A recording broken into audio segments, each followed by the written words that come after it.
G'day, Tim. Nice to be with you again. Thanks for the opportunity. Here to talk today about just a couple of updates that we've had at Cauldron. We've announced the market in the last week. That's at our Melrose and Yanri projects. You will see on the front page here, you can follow our progress on LinkedIn and on Twitter.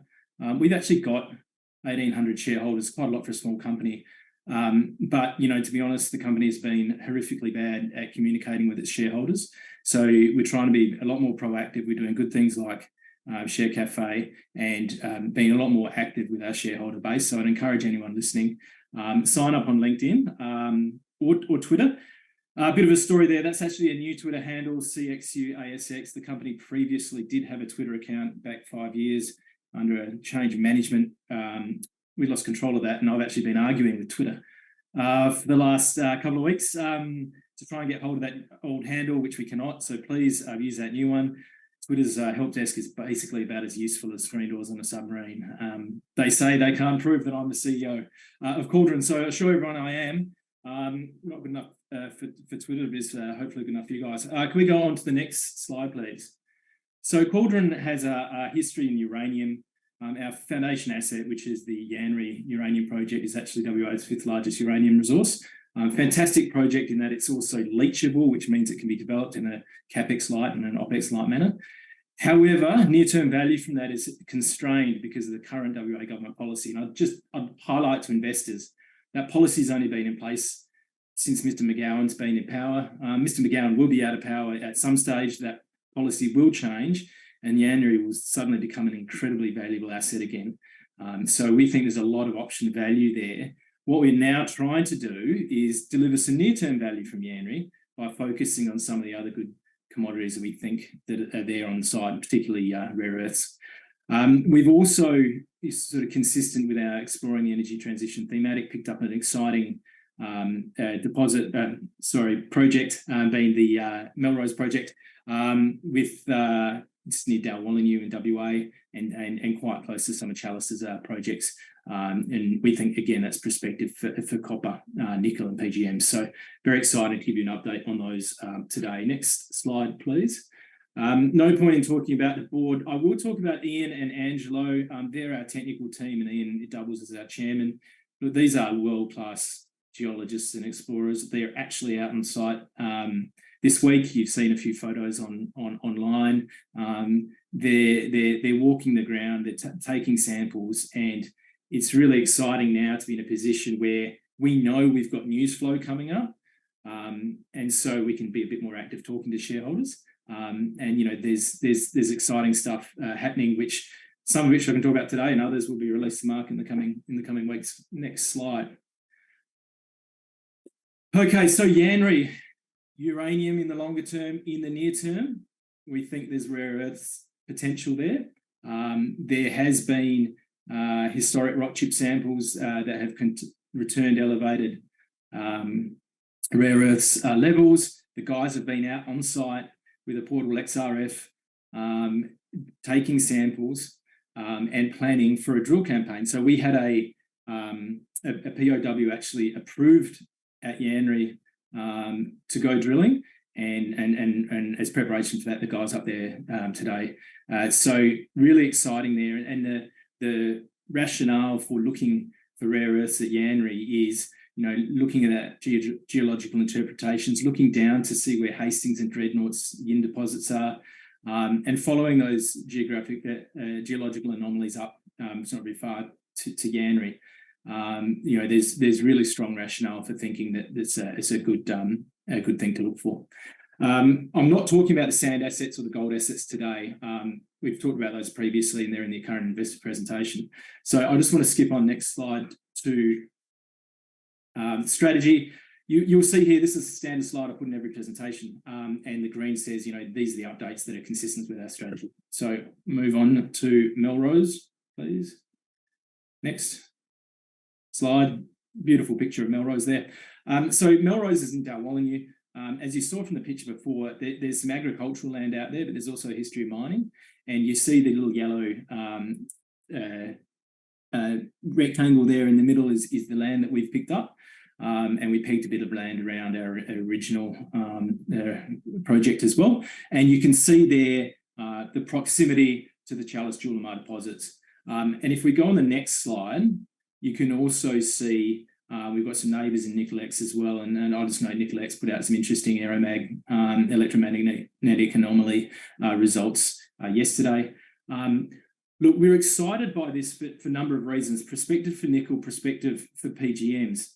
But also we have the benefit, if we go over the next slide, to some historic drilling that was done in 2006, 2007 by Independence Group. They were actually looking for gold, and that middle photo there is actually one of the old gold pits that were actually mined. And so that little bit there is not included in our tenement, as is the stuff all around it. But it shows that, you know, even in that land area, you know, mining is an accepted use.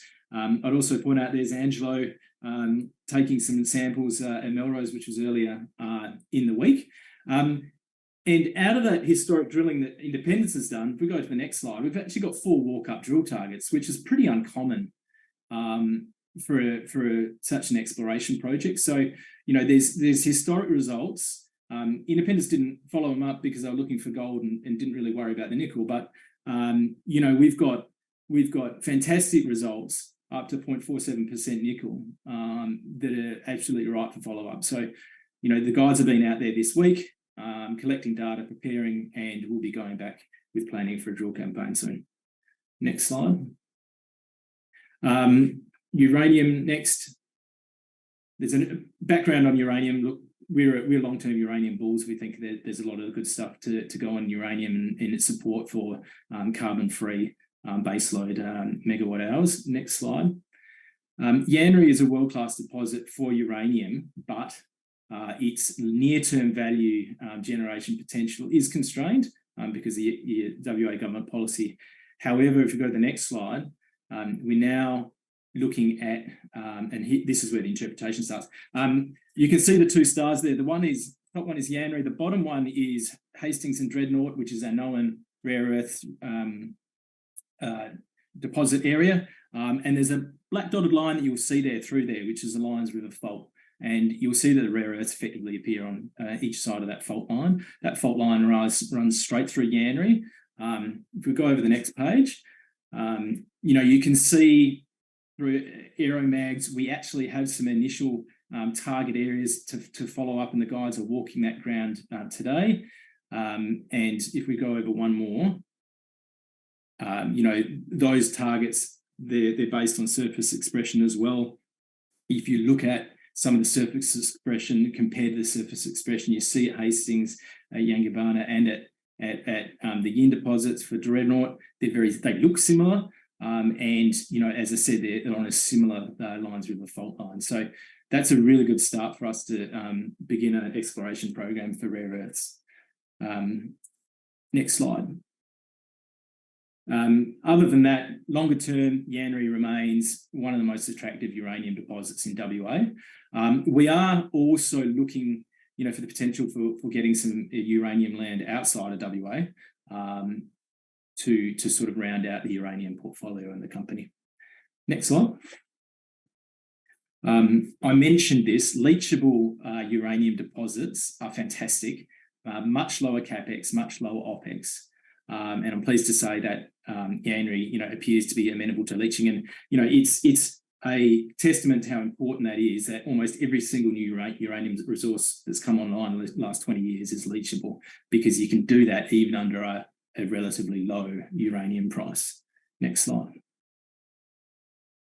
Okay, one more. So in terms of value proposition and catalysts, you know, compared to the other companies here today, we are a minnow, around 6 million market cap. That is historically low. The company's value had been adversely impacted a couple of years ago by the uranium policy, but we're out the back of that now. We think there is some extraordinary opportunity here.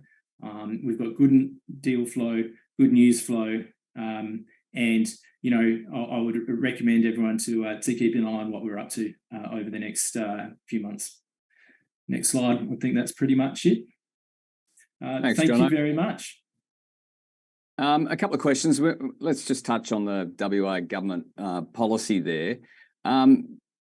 Are you confident that will change at some time in the future? Does that come with a change in government? It'll come with a change of government. B, with AUKUS, Australia has just said that we're going to have nuclear submarines in Australia, and actually they're going to be parked at Garden Island in Perth. So it's very difficult, I think, from a long-term government perspective to say we're anti-nuclear, we're anti-uranium mining, but we're going to have nuclear subs, which are essentially 200 megawatt uranium powered nuclear reactors, parked off the coast. So I think absolutely that will come. And, there's starting points already happening. There's a private members bill before federal parliament at the moment looking to remove the prohibition on nuclear power in Australia generally from a federal level. You're starting to see this groundswell of recognition that low carbon baseload megawatt hours are really important, and nuclear is unparalleled in its ability to do that. Do other states have similar policies or not? Not as harsh as WA. Queensland is slightly problematic as well. We find that the territory in South Australia are very open to uranium exploration, but we would also be looking in places like Canada and sort of, I'd say, investable Africa. And of course, Yanri also has potential in iron, manganese, and rare earths.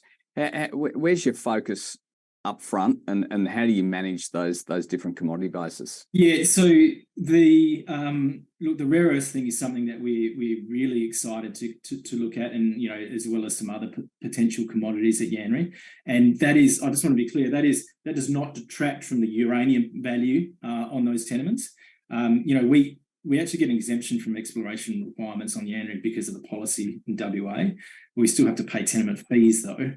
And so, getting value from Yanri is really exciting. And you'll see that, we can do drill campaigns that are, beneficial for understanding our paleochannel uranium, but also understanding, if it's a carbonatite that we're looking for to host the rare earths. And can you mine that project without kind of disturbing the uranium? How do you manage that? Absolutely. Yeah. I mean, if we were to find rare earths, we would expect there would be some elevated uranium along with it, but not of what you would call an economic grade, we would think. Yanri tenements are huge, and any activity on rare earths we would not expect would at all impact the ability to explore and in the future deliver value from Yanri uranium. And you also got mineral sands and gold projects in the portfolio. What are the plans for these? Can you spin out any of these other assets? The gold project in particular is the Blackwood Gold Project in Victoria. I'm not talking about it a lot today. We have appointed an advisor for a strategic review and sale process on that. So that's PAC Partners, and they're going through that process. It does take time, and there's a whacking great data room that people are spending lots of data on a 100-year-old gold mine. And the sand assets again. We're looking at what we do to maximise value from those tenements. They didn't cost the company a lot of money, but we obviously want to make sure that we can generate some value that we can then put into the ground in our new sort of exploring the energy transition thematic. And how are you funded at the moment, and what does the next 12 months look like in terms of your focus? Yeah, we raised a couple of $1 million in December, sort of coincident with me starting as CEO. That was managed by Canaccord. We have a good relationship with those guys. And we've funded through for what we need to do at the moment. There'll obviously, as an explorer, there'll be capital raises along the way, but we would expect on the back of some good news. And the near-term focus will be planning a drill campaign at Melrose, which we kind of need to do to lock down the option agreement that we took over that project. So we want to make sure that we want to continue investing in that project. And on Yanri, we've had a drill program where the program of works approved. And before going out to actually start drilling there, the guys have been up there this week looking over the ground. Do we need to make any amendments to the POW? If so, let's get that done. And then we'll be out drilling at Yanri too. Jono, that's all we have time for. Thanks for your time. We'll get you on next 6 months or so. Have a good weekend. Absolutely. Appreciate it, Tim. Cheers.